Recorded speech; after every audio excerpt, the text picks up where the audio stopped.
विषय टॉपिक बदजुबान का अंजाम। कहानी बदजुबान का अंजाम। 600 शब्दों में। एक छोटे से कस्बे में आरिफ नाम का युवक रहता था। आरिफ देखने में तो स्मार्ट और होशियार था, लेकिन उसकी सबसे बड़ी कमी उसकी जुबान थी। वह हर किसी से उलझ पड़ता, दूसरों की बातें काटता, मजाक उड़ाता और किसी की भी इज्जत करने की जरूरत नहीं समझता था। उसके दोस्त धीरे धीरे उससे दूर हो गए, क्योंकि उसकी जुबान हमेशा कड़वी और ताने भरी होती थी।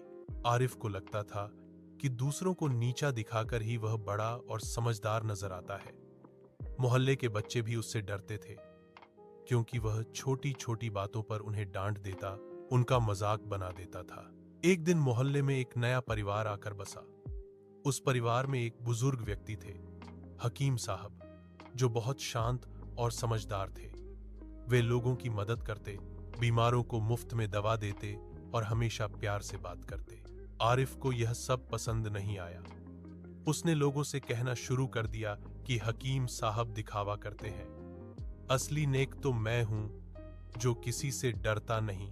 लोग उसकी बातों पर ध्यान नहीं देते थे, लेकिन आरिफ की बुराई की आदत अब जहर बन चुकी थी।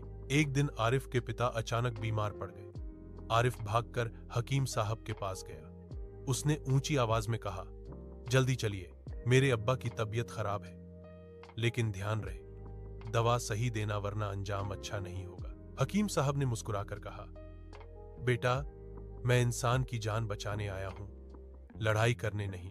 वे उसके घर गए, मरीज को देखा और दवा दी। कुछ ही दिनों में आरिफ के पिता ठीक हो गए। एक शाम आरिफ की मुलाकात हकीम साहब से मस्जिद के बाहर हुई। हकीम साहब ने उससे प्यार से कहा, बेटा, एक बात कहूं, इंसान की असली पहचान उसकी जुबान होती है। जुबान से अगर जख्म दे दो तो वो किसी भी तलवार से गहरा होता है। आरिफ ने ताने मारते हुए कहा, हकीम साहब, ये सब आपकी किताबों की बातें हैं। जमाने में वही चलता है जो दूसरों को दबाकर रखे। हकीम साहब ने गहरी सांस लेते हुए कहा, ठीक है बेटा, वक्त ही तुम्हें सिखाएगा।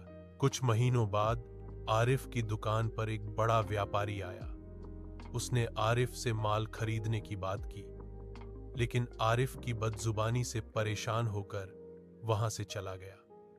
यह बात फैल गई और धीरे धीरे ग्राहक आना बंद हो गए। आरिफ को घाटा होने लगा।